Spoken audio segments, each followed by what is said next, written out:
Hi everyone, this is Rayhan. Assalamu alaikum and peace to you all. I have a friend here, also a colleague from Futureworks. That's how you met, right? Yeah, Okay. that's it. Now before I carry on, Toshiq is somebody is a fellow filmmaker at university. He's in his third year, right? Yeah. Third year of filmmaking university, and he helped me out last year with my Indiegogo funding campaign. So I'm really really grateful for that, man. No problem. Thanks, man. Okay, tell me about yourself. Why Yes. filmmaking? Okay, so as Abdul introduced me, I'm Toshiq Azam. I'm a filmmaker from the West Midlands, originally Birmingham, but I've moved up to Manchester to study.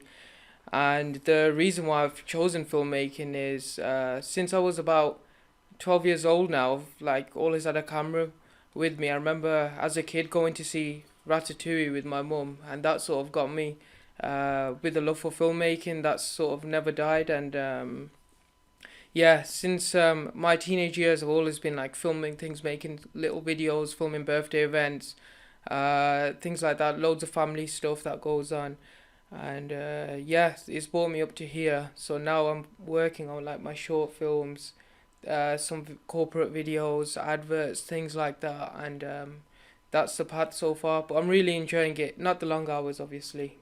That's one of the most tiring aspects, Oh but yeah, man. Yeah, it's very creatively fulfilling, and Alhamdulillah, it's been really good so far. But we'll keep seeing how it goes and yeah, reach a good point one yeah. day soon, inshallah. Um, Regarding the long hours thing, what's the longest you've been on a set?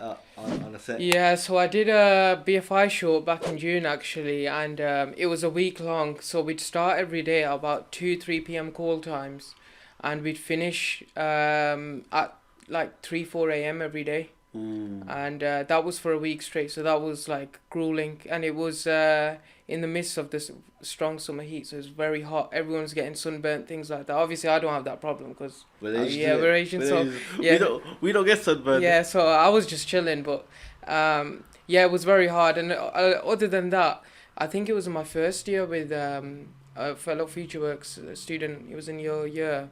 But we did a film where we'd start again at like 2, 3 p.m. out in Bury, and we'd finish again at 3, 4 a.m. and drive back all the way to Manchester. So it was quite hard that as well. And that was during Ramadan, so I was fasting, no food, Oh, doing it's those hard. grueling hours, and it was very hard. Like I remember breaking my fast with like opening it at the time with a biscuit and a cup of water or something like that. It's hard. It's Yeah, hard. yeah, and everyone else would be eating, and they'd be like, "Oh, Yeah. you sure you're okay?" I'm like, "Yeah, Because I'm fine, thank it's not like normal work, is it? Where you're working at an office job, you're sitting down and you're sort of getting hungry because it's getting hard and things. Filmmaking is about morality. you." Yeah, Morale. Keep the morale up. yeah, If there's no good food and no good snacks, mate, everybody goes yeah, flipping haywire. yeah. They get really bad mood. They get really bad attitudes. So it's all about good food, good environment, and everything else. Because if the environment is not good, you have a very bad set and very bad sort of result in your end result as well. In terms of because this was one of the issues with Roger Deakins, that he sort of made a controversial comment regarding how many hours a film set should be. Now, at first, I thought, wait, yeah, man, it's fine for all filmmakers. I had a chat with somebody who's also a very established filmmaker back in Blackburn, who's been involved in Star Wars and Rogue One and everything else, right? So when I pointed out to him, he goes, "Listen, mate. Once you're that caliber of a filmmaker, Yeah, then you can make your own sort of judgments." I yeah, said, "Listen, mate.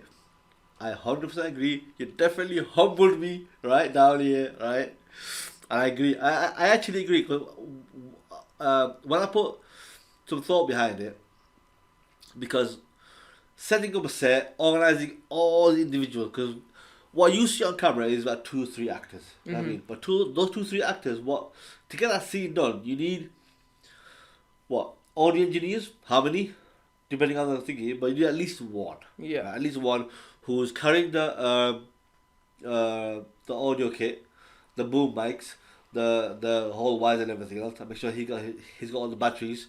Then you need somebody who's an AD, right? Probably an AC, but obviously we can do it without an AC. Cameraman, director, AD definitely an AD because he can't do it. All these people. So you need about at least 5 or 6 people, right? Just on production on a Yeah. small set, and then to get all those scenes done, depending on how complicated the scene is, right? Normally, if it's a 5 page scene, because this is how I sort of maintain it. So if it's a 5 page scene, I mean it's a 5 minute scene, right? Yeah. 5 minute scene. In your experience, you might think, yeah, a 5 minute scene take, I don't know, 1 2 hours. In your opinion, how long would it take a good complicated dialogue with, say, like a 3 point of camera thing? Like you only have one camera, but you do three sort of angles. Yeah, so from the outside view, the external view of a non-filmmaker, their understanding is probably like, oh, it's just one scene, it's 5 pages, we could probably get through it.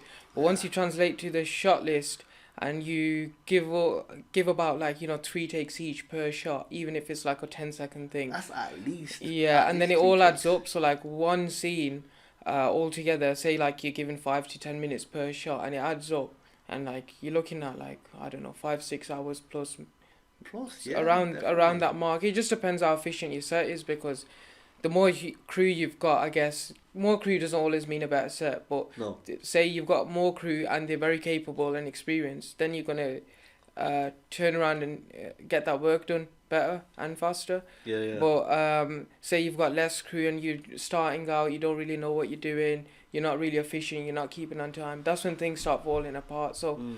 the main role I actors and the majority of films I work on is first AD. So I'm always making sure we're on time, and thankfully so far, all of the sets I've worked on, we've always Is that your finished. preferred role? Yeah. Yeah, First yeah. So AD. thankfully, every film I've worked on so far as an AD, we've always finished ahead of schedule, and people really like that about me. I just keep everyone on top of the jobs and right. But yeah, that's what I do mainly: first ADing and BTS stills. Do both. Cool, cool.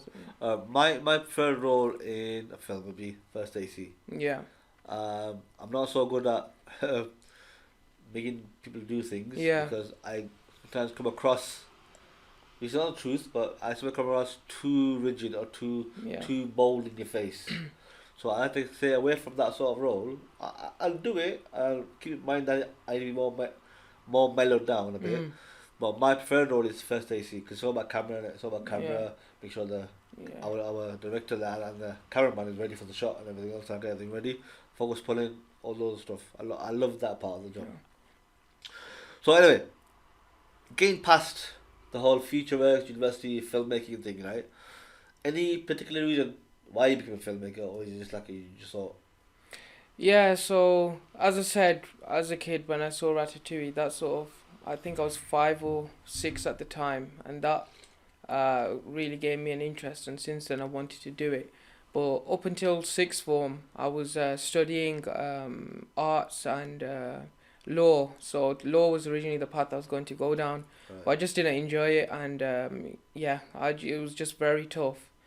So up until the day I actually was to move out of my house in Birmingham, come up to Manchester, my dad was like, "Oh, you could probably still change your course from film back to law. You can go to UOB." I was like, "No, no, no, Dad, it doesn't work like that. Moving out today, we can't do that." But yeah, law was originally the path I was gonna go down, and before that, it was like computer science. So I've like I'd say I'm quite well studied in a lot of different sort of fields and things like that. But I've always just loved film because it brings together that technical world that I've obviously come from, like computers and things like that. I've built them and things like that. So I come from that kind of background. But I found that like I've got a very artistic side since I was a kid. I used to study art and I used to paint and do things like that. And my teachers and stuff, they really did love my work. So I come from sort of an artistic background, but I'm also quite technical. So I thought the best of both worlds in that is film, Yeah, yeah, and moving image. I've always loved since I was a kid, as I've said. So I thought this would be the perfect route for me to go down. yeah, yeah. Same here. Yeah. Luckily, you've had good parents to guide you and give you the space to make choices for yourself. Um, for me, it was a whole different story, man. My path to filmmaking was never obvious. Mm. Mate, far from it. Far from it. Um, shall we get into that? I'll get into that later. Not now, I think. That's a whole different story. But I want to move on to how you grew up in Birmingham, right? What situation you grew up in? Did you grow up rough? Streets? What was it like? Yeah, so growing up in Birmingham, so when I was born, I grew up with my grandma. We as the first few sort of years, I lived with my grandma down in a rougher part of Birmingham called it was called Edgbaston, but yeah, it was a mixed Pakistani and Caribbean community. Oh, So I grew up in a lot of that like mishmash of cultures, which was really fun and nice growing up in that. And I think I I was love them guys, my Caribbean guys. So nice to yeah, work with, yeah, man. no, it's like just good vibes all around. It was Yeah, very yeah, yeah. nice. I So fun to have them with. still remember like being I was only 3 or 4 years old, but I still remember everything. So, yeah, at that point we moved from Edgbaston out to Smethwick because my dad wanted us to sort of be in a nice area to grow up in, and obviously like my dad was gonna, the plan was to have more children and stuff. So it was me and my brother only at the time. I only had one sibling at the time. So we moved out and we moved to Smethwick, which is sort of like it's quite a mixed area, but it's quite nice as well. Parts of it are nice, parts are rough. It just depends what bit you're in. So we moved to Smethwick probably about 2005 or six, and since then we've been there. But yeah, that area, I'd say, yeah. My mum and dad, they never really let us like mix in with the community. I'd say they kept us quite sheltered and inside. They always used to say, "Oh, don't go out. You don't need to play with your friends. Or just stay at home. It's fine." So we was always indoors mostly, to be honest. What they trying to safeguard you from? Yeah, yeah. Because as kids, we didn't really know if Smethwick was a bad or good area. But it's only as we got older now we're seeing a lot of like bad things going on there, like a lot of crime and robberies and murders and things like that, unfortunately, that are going on quite regularly. So the road we're living on and that little sort of circle where we're at, we're actually quite safe. But go 5 minutes down to another path and you're gonna start seeing like bad things. So Yeah. yeah, I wouldn't say my experience of it was rough because we was quite sheltered, to be honest. But yeah, the rest of Smethwick's really bad. I know a lot of people who are into the bad things like drug dealing, knife crime, robberies, murders, everything like You that. might not know this, yeah. You might not know this. I was actually born in Birmingham. Was you? I grew up in Birmingham. Oh, okay, mad. I grew up in Sparkbrook. Oh yeah, yeah, I know Sparkbrook. Yeah. So I got a family in Sotley. I got a family in Aston. Yeah, yeah, no. Those two areas are not obviously. Yeah, they're Where- not great. It just they're not depends because great. you always get like, your nice areas and you always get your bad areas, but you want to just check that. Yeah, you always get your nice areas like Aston. My dad's well, we had some family of my dad's side out in Aston, and it was a quite nice area where we used to go to that part of Aston. But a lot of the other parts is like quite rough. So it just depends. Every area's got its nice part and its rough bit. Yeah, No definitely, area's definitely. perfect. So. I've also got. I'm not mentioning a name. I've also got family who live in very, very nice places. Very nice places. I've got a family who live in very rough places as well. So I know the best of both worlds, and all the bad habits and all the experiences that I've had regarding drugs, crime, and everything else. My fond memories, I say, fond memories of crime and drugs, were in Birmingham.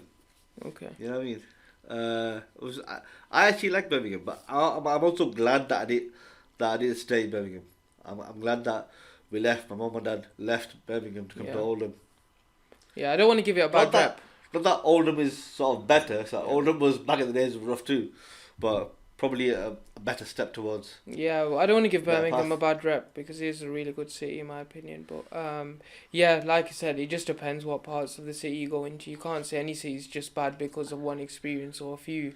It just depends what kind of lifestyle you're Of into. course, man, of course, So, yeah. yeah. But I'm glad I didn't have that accent. What, the accent? Yeah. You don't have it, do you? Yeah, it's because I always get told this. My mum is from Manchester. Okay. My grandparents are from, like, they live here as well. And I grew up half my life coming here. Say every 2 weeks I was in Manchester, essentially. So, Okay.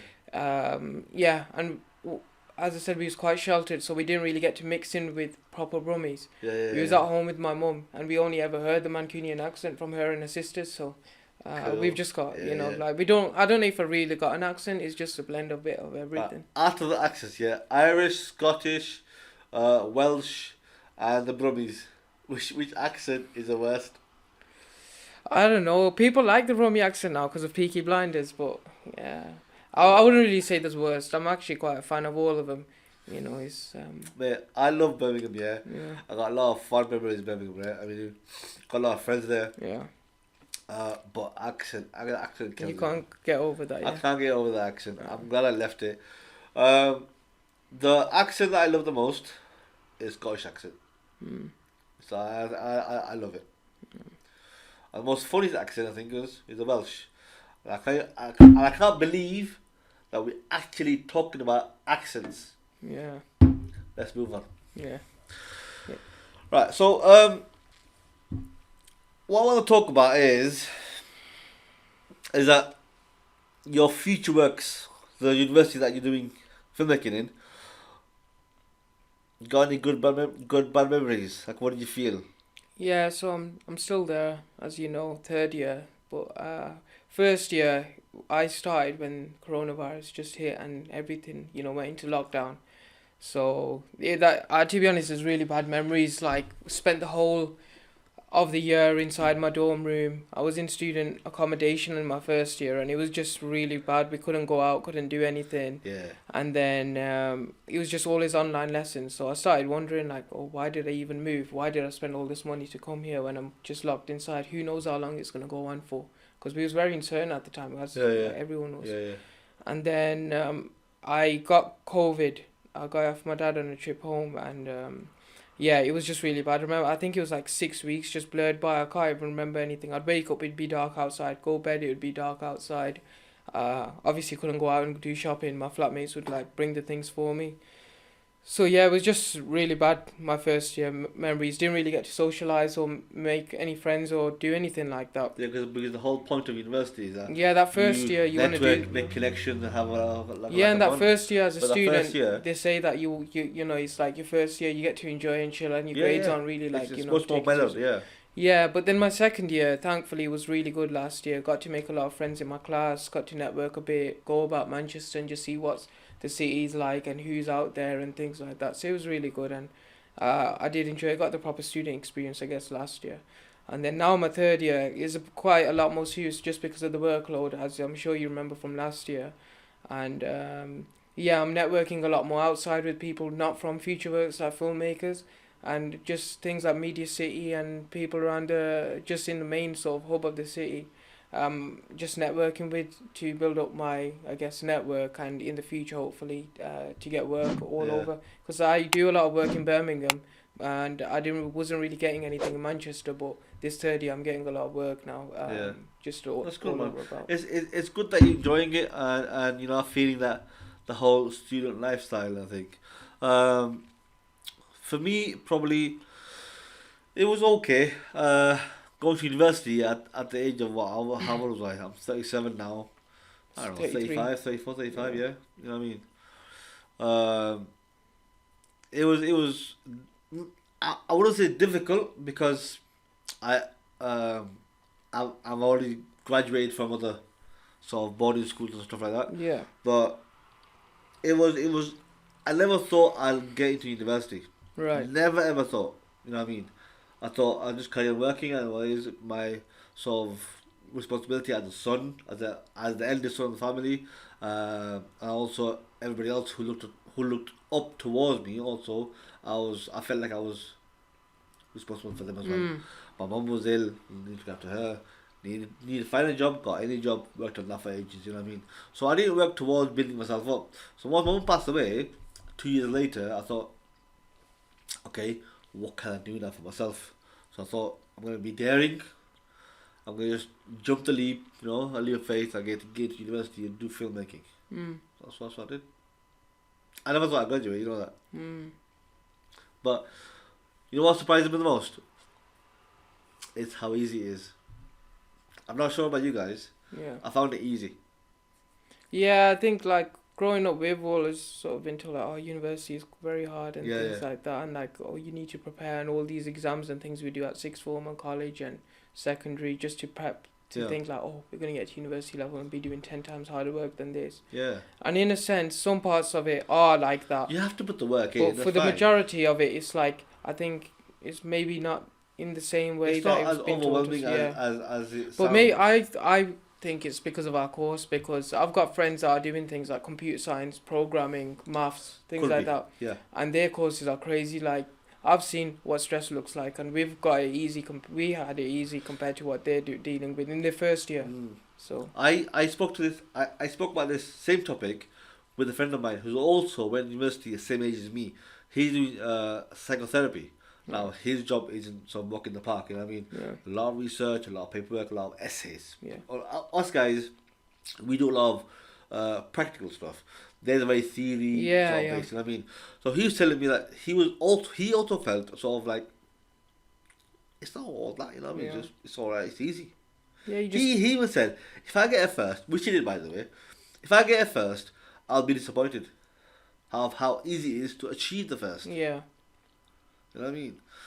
Which got me thinking, like all these years of thinking about universities and how everybody's is it it's probably because of the age, mm, because the amount of pressure and studying that we had to do back in our yeah, boarding school. You know what I mean? You know what I mean? Flipping, it was so much. University, nothing. Like just like another assignment compared to what we went through yeah, back in the days. Amount of pressure, amount of study, amount of flipping references you gotta yeah, find. All these things. But anyway, I'm not saying that it's thinking. Just that that mindset that university this, university that. I think it's easier than you think. And I think the mindset is that because you have to do the work, people assume that to be hard work. mm, It's not. It's just that you spend time doing it, and it'll be all right. yeah, yeah, So it's just how you perceive what is hard and what's going on. mm. Anyway, let's move on to something else. I may need to reset the camera but soon, but not yet. Soon. Okay, carrying on. How do you preserve yourself, or how safeguard yourself from falling into the temptation of the opposite gender? Let's just say. Right. All right. I'm gonna have to sort of think and formulate an answer here. Assuming that you haven't done Yeah, it before, yeah. no. Obviously, it's quite a personal question, so I'm gonna have to think about how I answer this. Yeah. Um, yeah, I'm just the way I'll answer it is I'll go in broad strokes, give you a bit of a vague one because I don't want to just make it awkward for myself or Yeah, anything like yeah. that. But yeah, I like everyone that knows me. They always say I'm a very focused individual. Not to blow my own horn or anything like that, but everyone says I'm a very focused individual. I have seen that, yeah. And a lot of people also tell me like they feel like I don't have enough time for other people, not even my family, the way I'm focused on my work, which sometimes is a good thing to hear because I like to hear I'm focused, but at the same time I'm like, okay, if I'm not even, like, they're not just talking about girls here, they're talking about my own family as well, and I'm like, okay, maybe I need to sit down and focus, I'm like my flatmate's like, oh, go home this weekend, why not go and see your dad and stuff, and he's like, you need to value these kind of things. But back onto like safeguarding from the opposite gender and stuff, I don't know, I've always just I've been so focused on like my craft and my film, and I've got such a clear goal in my head, like where I want to be at each year of my life and each stage up until I'm about 35 or whatever, that I've just not really thought about it till now. And maybe that's my upbringing, maybe it's the religion of Islam coming into play here, but yeah, it's just never been something on my mind because I've always saw it more as an obstacle that, or something in the way of me achieving my goal, that I'll have to spend more time dealing with like their things or going out or eating or spending extra. And I've always thought, you know what, I need to focus on myself at the moment, build up my own craft and like get to a goal. And then once I've achieved something, then I'll probably be able to settle down. Because the only reason I'd want to get into something like that is if I were to seriously want to settle down and like that's the next step in my future. But at the moment, I don't think it's what I want to do. I think I've still got some time till that. But yeah, like I said, because I'm so focused on my goals, I've not really thought about it in the way. Don't get me wrong, obviously you get thoughts here and there when you're out and about in your school life or like just out there in the world once you get out there. But for myself personally, so far I've always just been like, you know what, I'm not really thinking about that at the moment. That's just me. Got you. I think what I want to understand from young adults, right? Say 20 guys in universities do like to play around, right? Now, when you're not a Muslim, you're say some white dude or black dude or whatever you are, you like to their culture that they go on dates and they go on Yeah. smash and grab and they come back here, right? I mean like one night stand, you know what I mean? See you later, bros. You know, Yeah. my name was your name, you know, sort of thing. Yeah. But in our culture, that's not the case, is it? Yeah. We are taught to be disciplined. Our religion encourages us strongly to preserve our tongue Yeah. and our private parts, Yeah. which is stay away from the opposite gender in any sort of sexual mindset. You know what I mean? But what my main concern is that there's a lot of guys out there who do it though. Asian guys, you know, young Yeah. guys. I Who don't do know. it. I think it's. And what's scary is that Asian girls are into it as well. Yeah. I know. It's not just. I wouldn't just put it down I've only heard stories. to Asian. I wouldn't just put it down to that because you don't want to like just categorize a whole group as like doing this one thing. Obviously, at the end of the day, we're all human. We've all got our own desires and wants and needs and stuff, and it's just about like I don't know if I want to call it self control, but it's just down to you as a person. Like if Is it as simple as that? Down to you as self control. yeah. Well, for me, like I said, I've got my own goals and what I'm focused on, and that's why I'm not. So your influence from your family, your traditions, played no part in it. Like the way it is with our culture is like very hush hush about these things. You don't really openly talk about it. It's just like an unspoken thing that you kind of know from like your family, like, oh, I shouldn't be doing this, and that's the kind of like the way we've been with it. So my mom and dad, grandparents have never mentioned it to me explicitly, like, oh, don't go and do that. They've just like I just kind of know that, like, Well, that's what they. the way they sort of run their lifestyle, or no, the way they run the family. Say your grandparents how they run the family, how your parents made some rules and sort of in the family.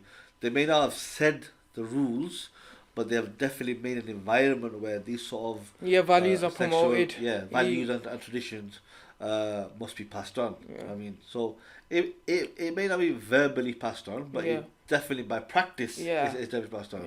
Yeah. So hence why it's not just the individual itself.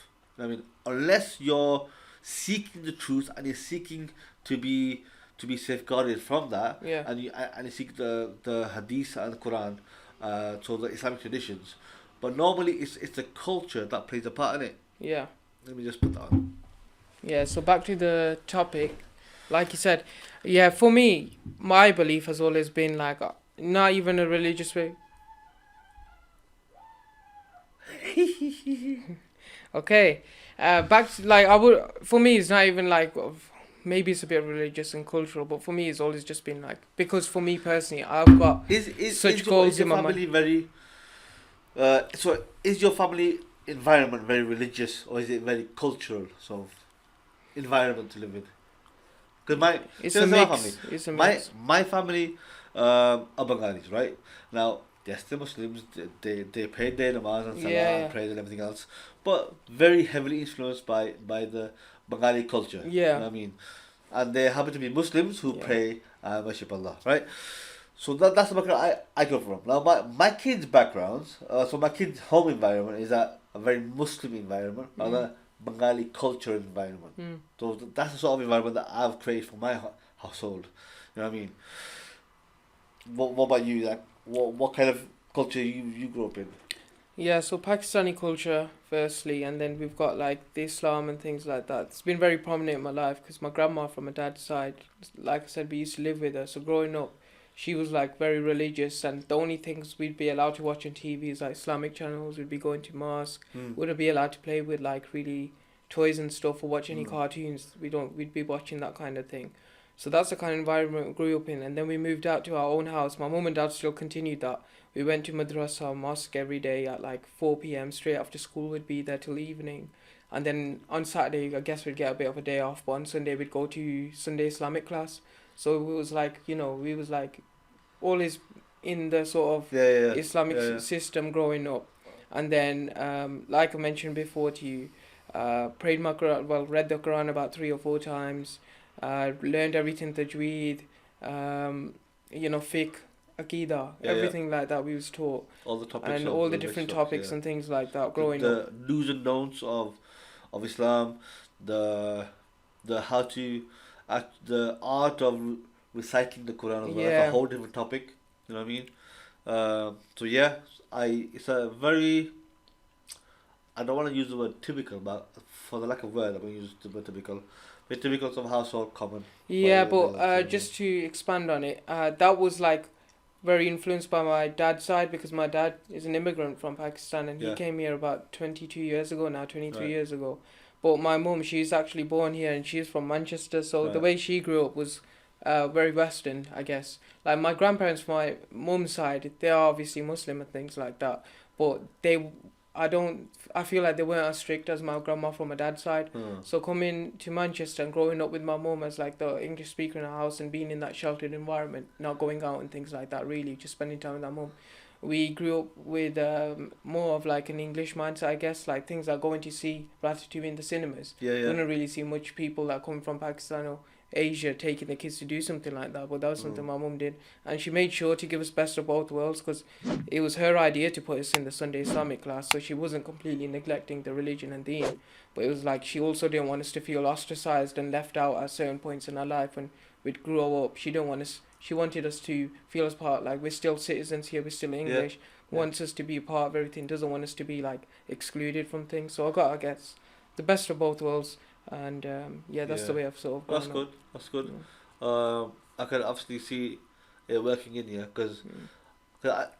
despite saying that it's all about self control and it's all about you how you think this, I do really think it's about the environment that you're brought up in. Yeah, How your family has created an environment for you, how they safeguarded you. Because I'm a parent now.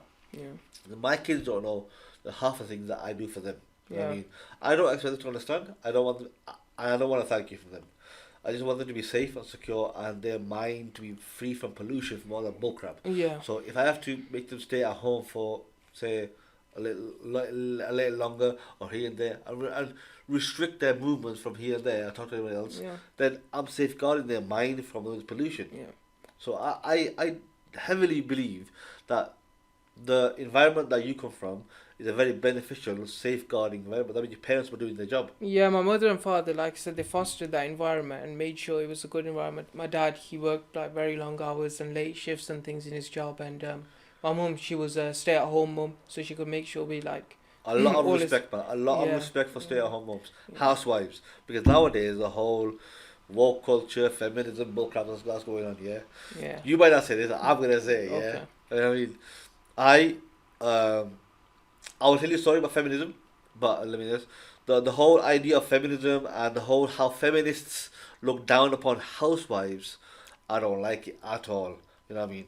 I have a lot of respect for housewives. I have so much respect for those fathers who go out there day in, day out, do the job that they don't actually want to do. They hate the job probably most likely as well, but they do it because that's what's needed. They're fulfilling the responsibility, the being that father figure, the being that protector and the provider. And the wife is at home making sure the nurturing and taking care is being fulfilled. So the father's role and the mother's role is being fulfilled. You know what I mean? Yeah. So, mate, huge respect to your family, man, to your parents. I mean, Thank huge you. respect. Talking about feminism, Right. because it creeped up, and I want to mention it a little bit because I've got a story about that. Right.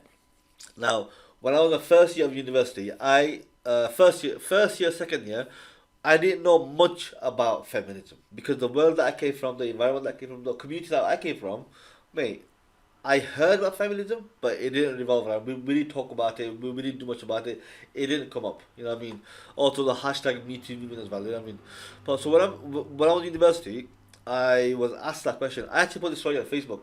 I asked the question. Well, we were talking about how feminism and the whole hashtag movement, office space, and harassment all came about. Yeah. So the lecturer, which we know who he is, right? Which you know who he is.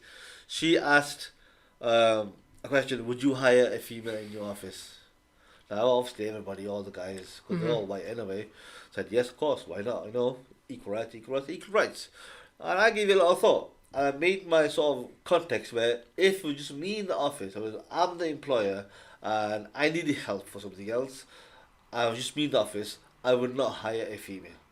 But if I had an employee of 20 or 30, probably then I might consider it. And everybody went quiet, and they'll be like sort of a silent sigh, like what have I done? What did I Yeah. say? You know what I mean? So, and at that time, I was quite gullible about feminism. Yep. I didn't know much about the hashtag Me Too movement. I had little bits about it. I didn't know much about it. After that incident, Yep. I did a lot more research into feminism because I wanted to believe in feminism. You know that I wanted to believe in feminism. I truly thought it was a good thing. Women get the equal rights, they get the equal pay. You know what I mean? All these things. Get rid of the patriarchy, get in the matriarchy, all these things. But once I did more, the more I got into it, more I was finding myself more reasons to be convinced of it. You know what I mean? I really wanted to work because I think the intentions were good, Yeah. probably, but the methodology and the way they're doing it, because every feminist has a different meaning of feminism. Nobody has just one sort of thinking. Yes, everybody says about equality, but the way they go about doing equality is a whole different, ball game.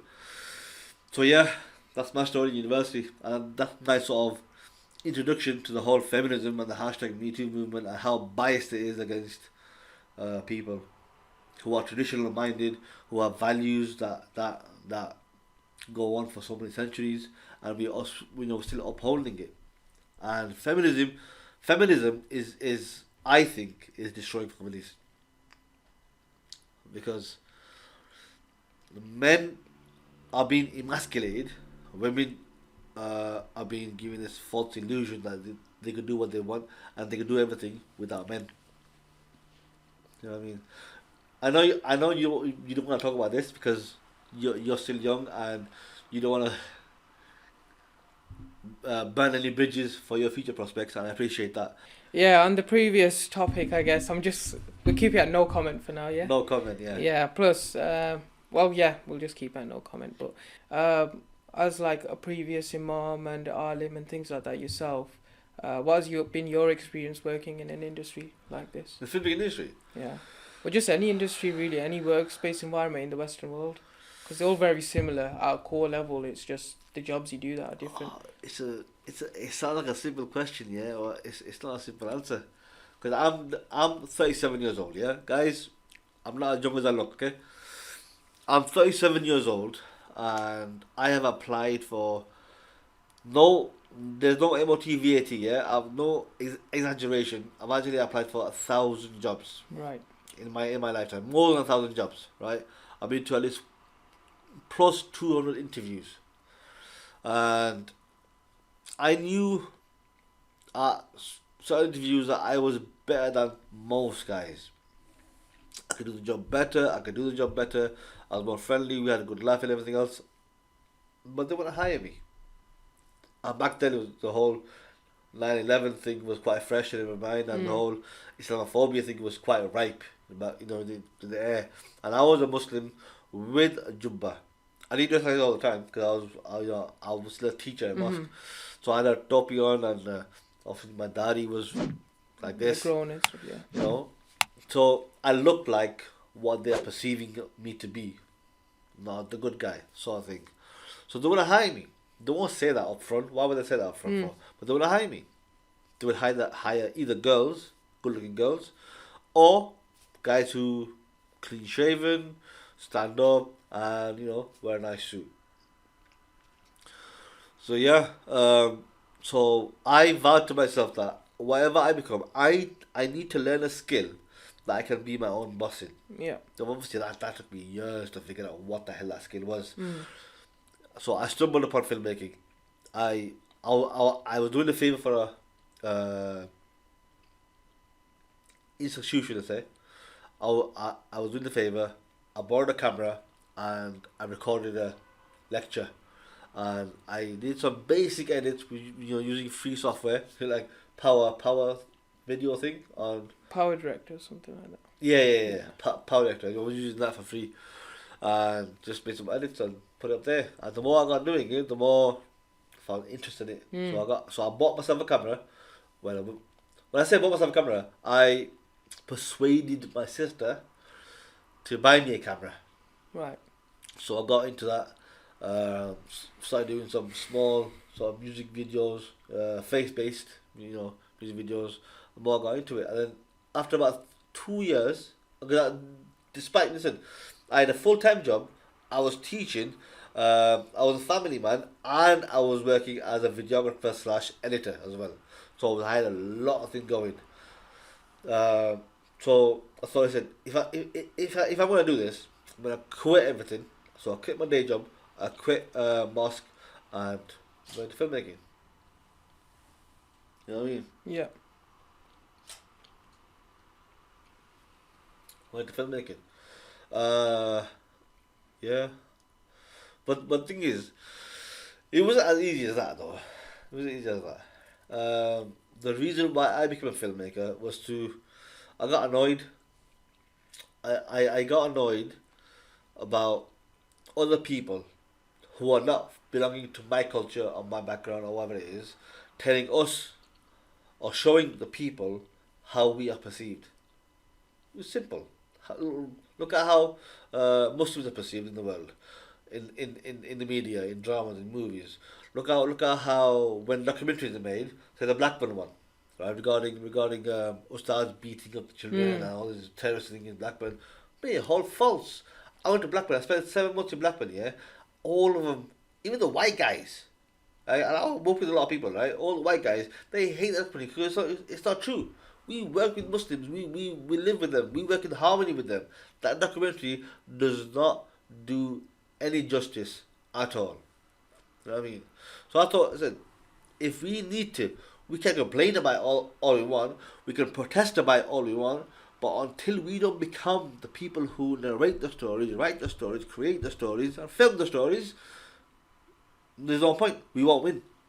Yeah, but now we're seeing things like Riz Ahmed, for example, who's was Yeah, in yeah. Four Lines and Venom and things like Yeah, that. yeah. He's saying the exact same thing on a larger scale and creating things like the Yeah, Pillars yeah. Fund and stuff to help young Muslim filmmakers and creatives come into the craft because that's what the industry wants and needs at the moment. Like bringing in people from diverse background to tell their stories so they're accurately represented because it's all changing now. It's not anymore the case of like other people that are not from our background or culture or traditions telling our stories for us. They want people like us to tell our stories so it's accurately represented. And I think, Let me yeah, tell you that's a story great. about that. It's all good and well saying that, yeah? I've been involved in this, by the way, actually, heavily. Me and a guy called. I won't mention his name because I don't think he wants to be mentioned. We went around. I was editing a piece, a big piece. He spent 2 years. I didn't spend it. He spent 2 years during lockdown, and he was the only documentary filmmaker, Muslim filmmaker, going around documenting all the help and all the assistance, all the charity that Muslims were doing. Yeah. You know what I mean? For all the other non-Muslim organizations. You know what I mean? But he's got all this rare, unique, and only he can have footage. So when he spoke to BBC, they were willing to buy it, give him a lot of money. They were throwing money at him. Mm-hmm. I mean, but the clause was they're gonna have full control of the edit. Mm. I said no, because I know what you're gonna do. You're gonna change the narrative of the story. Mm. So when you say it's changing, no, I see a hierarchy trying to take control again of the environment. That's what I see. If you truly want to make a change or want to make something that you believe in, you have to be independent. You can't belong to an institution or an organization and to change it from within. You can't because there's too much of a hierarchy there. You know what I mean? Anyway, that's my theory. That's my sort of understanding of it, and my experience. How true it is, how deep it goes, that's a whole different story. You know what I mean? So yeah, yeah, it's funny how the industry works, because believe it or not, the whole Hollywood actors and when Ricky Gervais, goes on Oscars, and Yeah. he said to all the actors, Yeah, the all the Golden actors, Globes. Yeah, Ricky celebrities, Gervais. just come Yeah. up here, collect your, Oscar, say thank you to your mom, and your age, and your whoever, and get off the stage. You know what I Yeah. mean? Don't go political and make a whole stand about this because you have no right. Yeah. You know what I mean? Yeah. I had that mentality before as well. I mean, the actors, it's a job. Yeah. You know what I mean? We have no say in being into to somebody else's industry. You know what I mean? Why should we? Because that's how I feel. Actors should not have a take on political issues or something like that. Why should they? They're actors. You know what I mean? Mm. If you create an environment or you've established yourself as somebody who is educated, studied, and all these things in a field that you feel that you want to talk about, then fine, do it. But spend years doing it. Put the work in. Not just making a statement. Like thingy, Greta Thunberg or something, whatever her name is. Mate, she's a kid. Mm. What business does she have to talk about global issues or global warming? People who are scientists don't know what's going on. You know what I mean? They have so many questions Yeah. that they don't have answers for. Why did the ice age happen for? There was a global. There's so many questions I want to ask. There's so many things, unknown things. People just fit narrative together. You know how university works, right? Yeah. Now, in our boarding school, in our boarding school, we had truth like text, Islam, Hadith, and everything else. We had truth text. We find references and stories to match that where it belongs. In universities, it's about you creating a theory, and then you finding references to To prove back your it, theory, yeah. to back your theory. Now, if you want to create a theory, then how do you know what the truth is? Mm. So everything you say is an opinion and then the truth, and you'll find anything to fit the narrative. Mm. You know what I mean?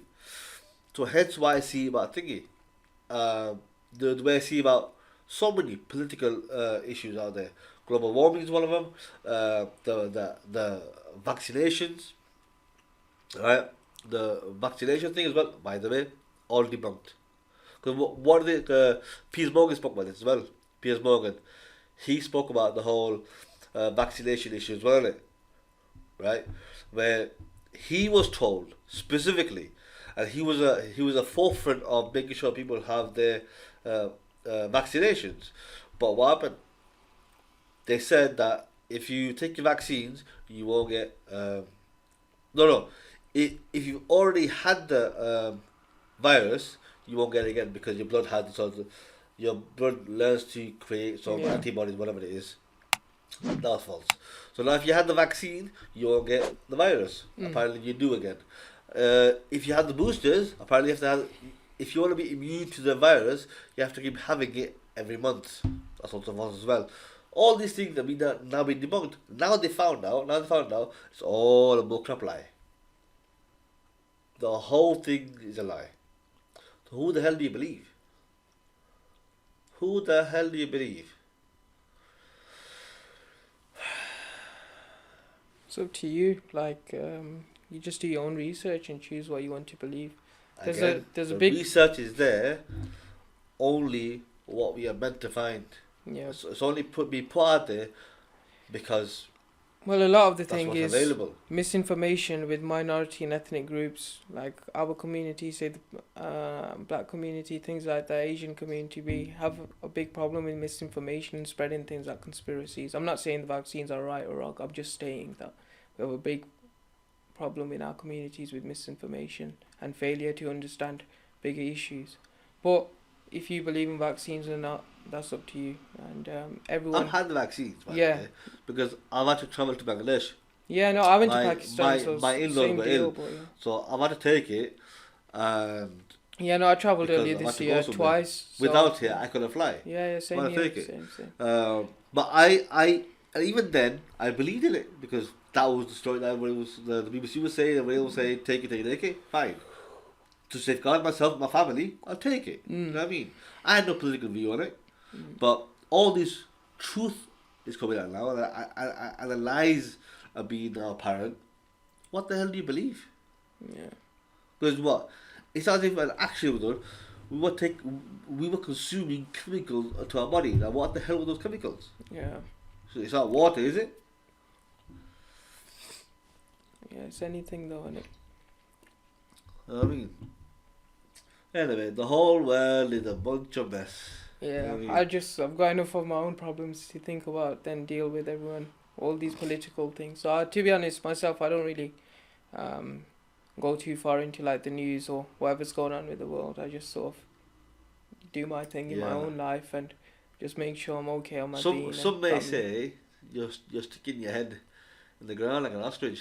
Yeah, I know some people want if you know some people may say I'm ignorant and stuff, but my philosophy is always is that firstly there's nothing I can do about these issues, so why uh, get stressed over them? Like here's what it True. is. That's what I always say. That it is what it is. No, I have no problem people doing that because it's not everybody's responsibility, and because if you have that understanding and you come to a realization, because what it is, the responsibility falls on the people who Allah bestows and chooses. You know what I mean? And if Allah wants to spread Islam, it doesn't always have to be a Muslim. You know what I mean? It could be anybody, right?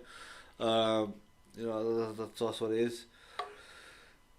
The way I grew up, well, the way, because the inspiration that I get, right, and the concerns that I get for the community is from my mum, Mm. right?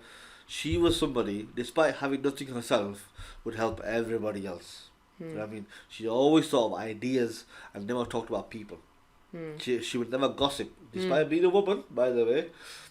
She never gossiped and talked about backbiting other people and these kind of things. She was a warrior, by the way. She was strict. She had that, the butt whooping we got here back when we were young, yeah. She ain't a lady person, but thing is, the ideas, the actions that she set down for me and my siblings taught me and my siblings that listen, there's things that are more than us, Yep. and if we don't play our part in the world, we just become pawns to be Yep. moved around, play like sheep. For me, being fooled is not something that I like to be. I rather be in a position where I'm in the driving seat. Yeah. If I die and I crash, may it be based on my mistakes and not somebody else's. Mm. I don't know. It's just me in a way. It's just me. Yeah. But I get it. I need to learn there's people out there who do that, and it's fine. Allah doesn't force upon everyone to do this anyway. You live your life, worship Allah, just stay away from bad things, and live your life cushy and you're happy. That's what I'm trying to do. Here's a question for you: um, Is happiness important? Think about it carefully, yeah. Yeah. Well, that's the goal of every person to be happy. No one wants to be sad, so it's important, but it just depends in what way is it important to you. What brings you happiness? Is it family? Is it money? Is it cars? Is it houses? Is it good computers or whatever it is that makes you happy? For me, obviously growing up as a teenager, like, I only left my teenage years recently, so for me it was all these things like fame, money, blah blah blah. But as I've started aging a little bit more, I guess I'm coming into adulthood now, and doing my work, my craft, and things like that. As long as it's creatively fulfilling and it's what I want to do is under my decision. Say like I want to direct adverts, for example, and it's what I want to do, and then my family is also happy, and I can provide for my mother and father so that they can retire early and relax and things. That's That's what good. will bring me happiness if I can see my mum and dad rest. Yeah, That's yeah, important to me. 100%. But for others, everyone's got their own thing. They say money brings you happiness, and people who say it doesn't, they're lying. In my opinion, I think it does bring you happiness, but to a certain point. Once you get to the point where it's like, it's in abundance, and you've got too much of it that you have no set aim in life anymore, that's when it's a problem. But yeah, the main thing should always be family because they are who brought you into this world, and Yeah, without yeah, them, you're nothing. So never neglect that. definitely. I think that's a very, very good value to hold. To strive to be in a position where you can retire your parents and look after them. You know what I mean? Because I think the culture nowadays in the Western world is that as soon as you're 18, you leave the house, become independent, get a job, live your life, get married, get a house, get a car, and just have a couple of kids, and then you remember your parents who Yeah, you dash left them in the behind. care home. Yeah, they're, they're too old now, Mm. and they're in a care home. Like, I can't even dream to put my mum in a care home. Mm. Never. You know what I mean? Yeah. So, for me to think that the only thing that comes to my mind when people put their mother and father in a care home, I think, how dare you? Mm. How dare you put your mother and father who fed you, cleaned you, look after you, keep you safe and secure, put you to school there and back every single morning and every afternoon, bring you back home, and you just throw them away. After you're 18, you want to be independent. And moreover, is when you sort of talking back to your parents. You know what I mean? What right do you have to talk back to your parents? Mm. To think you're right and you're sort of have the higher superiority sort of complex things. You know what Yeah. I mean? Absolutely boggles my mind. That. Mm. But the mentality that you have, mashallah, may Allah keep you safe and secure, may Allah Jazakallah. put you in a position where you can be self-sufficient and also look after your parents as well. You know what I mean? May Allah give you that all that abundance. But yes, coming back to the question again, is happiness important? It is important, but I don't think that that's the reason what we should strive for. The reason because argument could be straight away.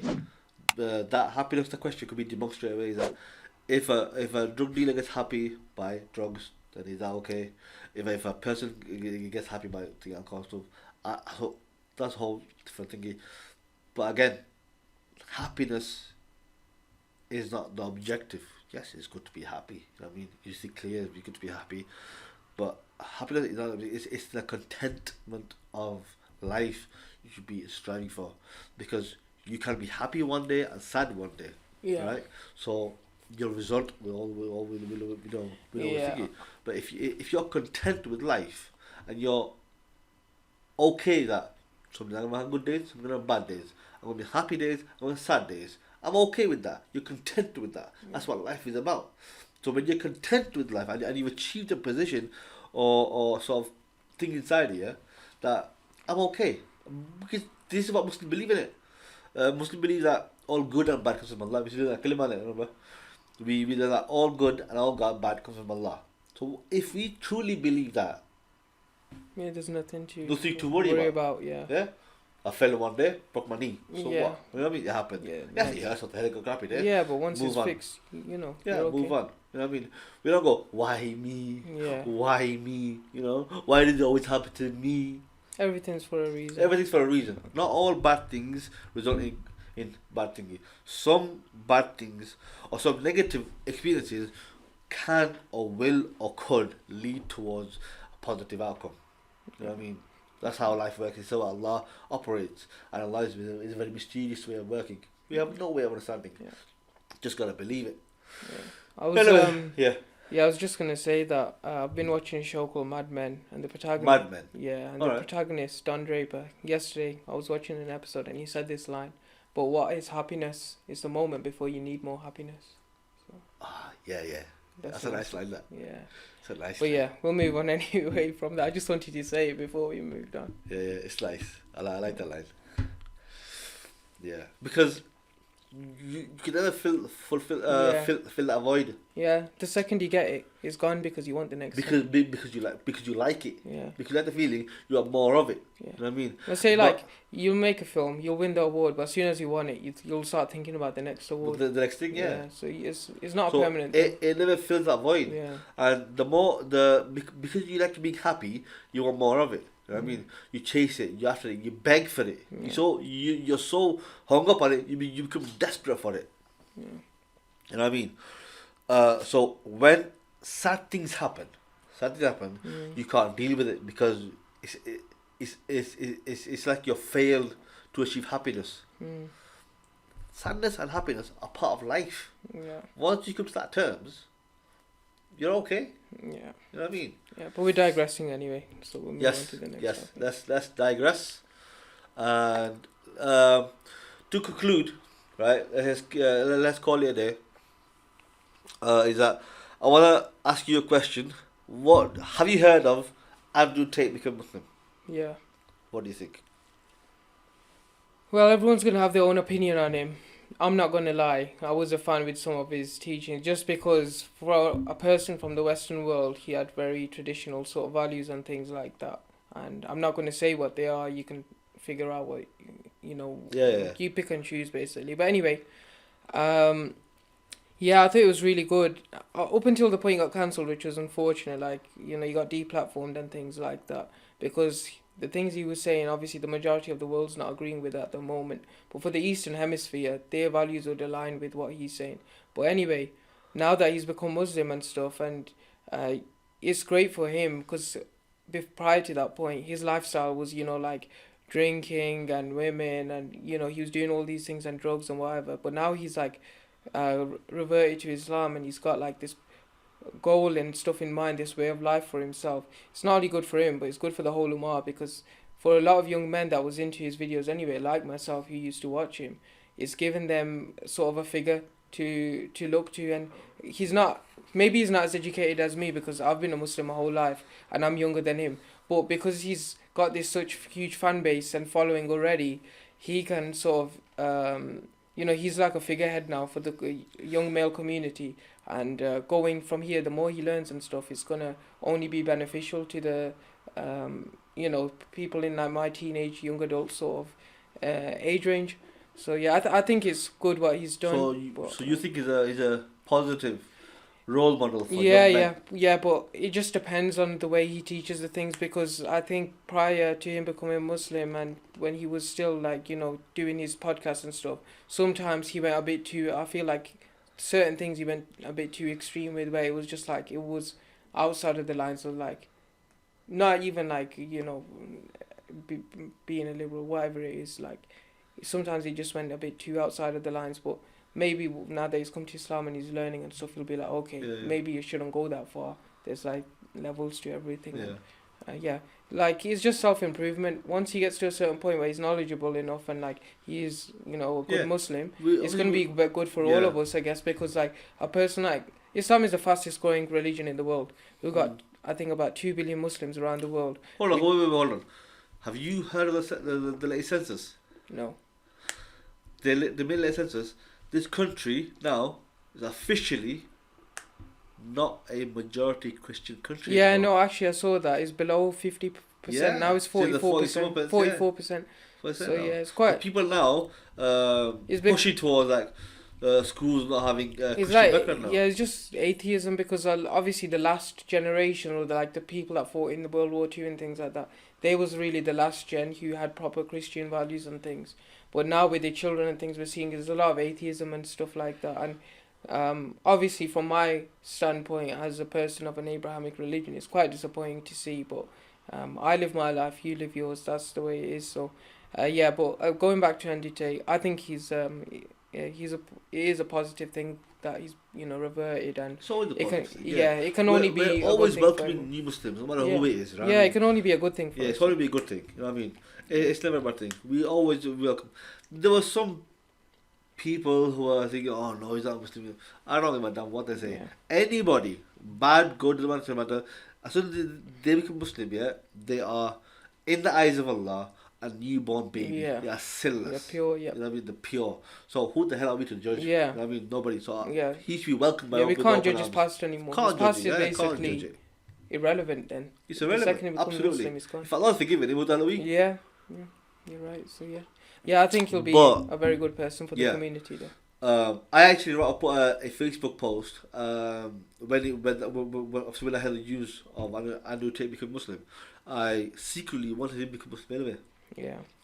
Well, he's been talking about it for years, how much he admires the religion and how like it's such strict and disciplined, and like it's flexible but rigid, like he said before. And he goes, he really loves that about it, because like things like other religions where they're changing for what the world is saying now, Islam, like it doesn't change for anybody. You either accept it or you can do one. So that's what he's always loved, and that's what I love about it as well. Because like, why should we change for anyone? This religion's been this way for centuries, and who are we, this new gen, to and be it's clearly working for the whole world.